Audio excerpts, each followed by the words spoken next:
So section 2.8 begins to talk about the concept of molar mass, and what that relates to is this unit called the mole. Now, a mole is a counting number, so that means that there's a certain number of objects that relate to this quantity of the mole. And we can relate this then to atoms by relating how much mass is present per mole, per a certain number of objects. And this makes sense because the mole will actually be a very large number of objects, and because atoms are so small, that makes it a convenient measurement of number of atom-sized objects. This works really similarly to how a dozen works.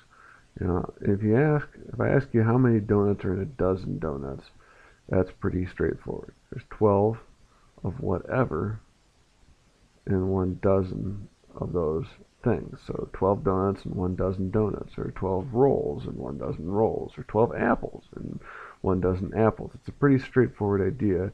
Dozen is just a multiplier, saying 12 times as many as whatever comes before it. So what's 5 dozen? Well, 5 dozen is 12 donuts for every 1 dozen, or 60 donuts. Same idea. What if I had 5 dozen copper atoms? And I had the same thing. 12 atoms, every 1 dozen, 60 atoms.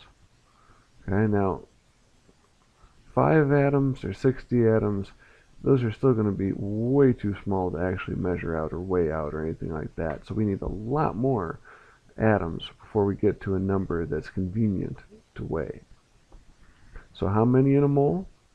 Well, we have this definition of 6.022 times 10 to the 23rd power of atoms. And so that's all of this if we don't put it in scientific notation, or somewhere around 6 trillion atoms. Yeah, that's a lot, right? But how many is that really? Well, think about this. If we made each of the atoms in 1 mole, which is about a handful of atoms here, 1 mole of carbon atoms, and we took each of them and made them the size of marbles, each of those atoms that size, how much room would it take up? Maybe your classroom. Nope, more. Okay, how about the health and science building? Nope, it would take up more space than that. All of College DuPage, still more. All of Chicago, still more. All of Illinois, even more than that. All of the US, more. Okay? In the grand scheme of things, if we made a handful of carbon atoms and took each one of those carbon atoms and made them the size of marbles, we're looking at covering the entire surface of the Earth about half a mile deep in marbles. That's how many we have if we made those bigger, and that's how small atoms are, is that many atoms can fit basically in your hand. And so why do we need this number? Why do we need to have a number of atoms at all? Well, because atoms are the mechanism or the unit at which things react. Atoms of oxygen and hydrogen make up water. Water might react with this boron trifluoride molecule, which is a boron and 3 fluoride atoms connected to each other.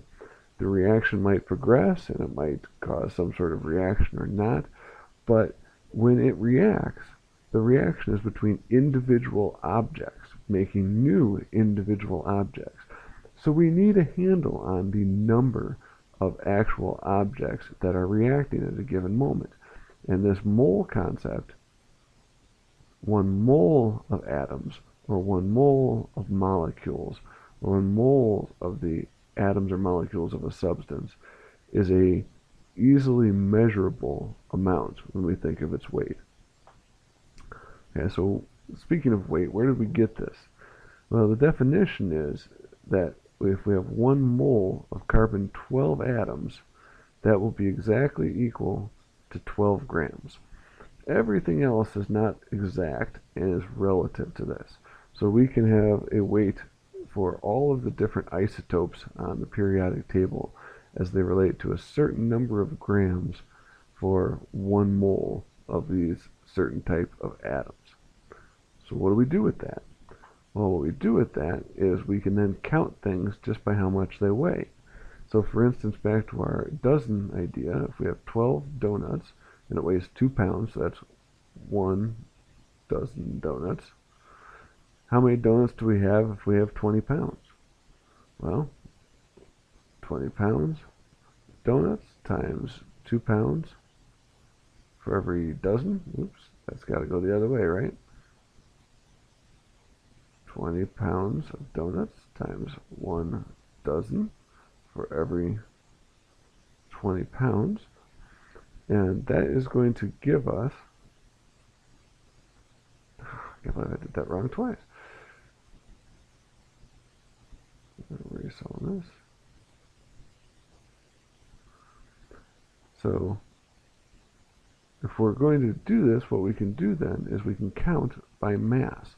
So back to our dozen of donuts example, if we have 12 donuts, meaning 1 dozen, and that weighs 2 pounds, okay, so we're talking about how much a certain count of donuts weighs, exactly how many donuts do we have in 20 pounds?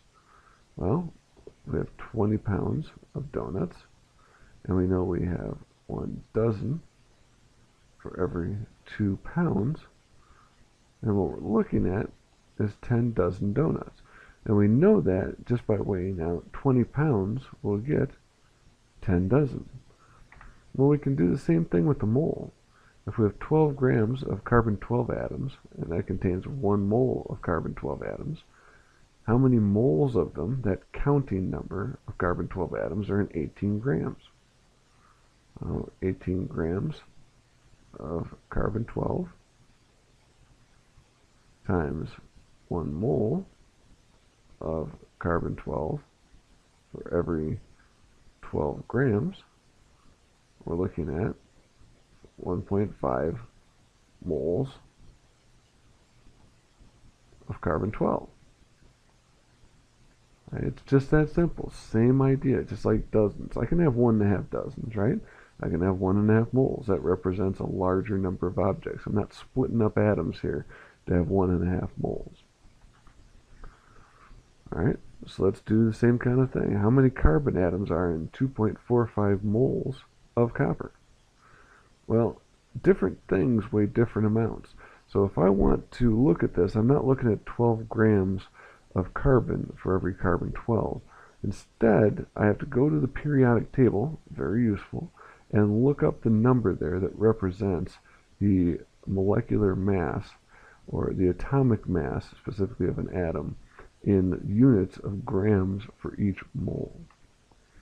So atomic mass on the periodic table, we listed it before and talked about it in terms of the weighted average of AMUs per atom. Well, it's also the weighted average of grams per mole of atoms. So let's look at a periodic table and see where that number is. And it's a little small here, but if you look and you kind of zoom in on these little spots here, you can see that there's numbers. So we have 1.007, for instance, for hydrogen. So that number underneath the elemental symbol for hydrogen is the number of AMUs per atom, but also, more importantly for what we're talking about now, it's also the number of grams for every 1 mole of hydrogen atoms. So, back to our example here about we have a certain number of copper, a certain mass of copper. So let's look at 3.10 grams of copper. How many copper atoms does that represent? Well, we look at copper, we see 63.55 written under it. That means that there are 63.55 grams of copper in 1 mole of copper atoms. And we also know that there's 6.022 times 10 to the 23rd power of copper atoms in 1 mole of copper atoms. So we can work this problem out. 3.10 grams of copper atoms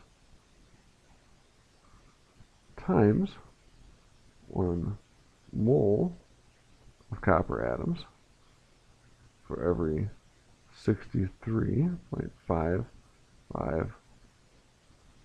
grams of copper atoms.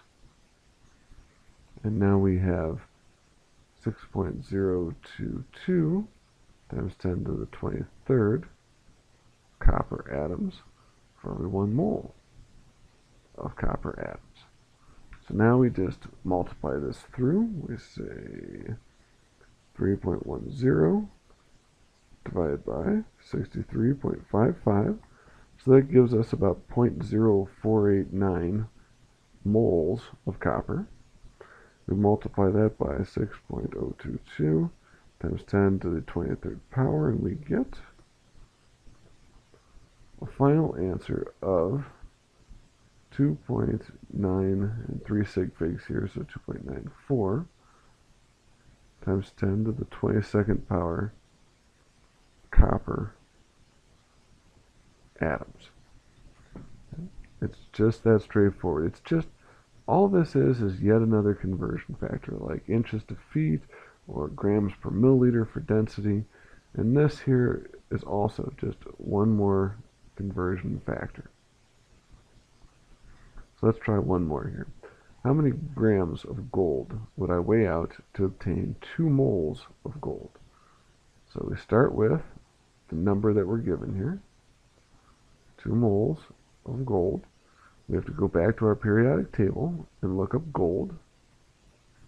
It is 197.0. So that means we have 197.0 grams of gold for every 1 mole of gold.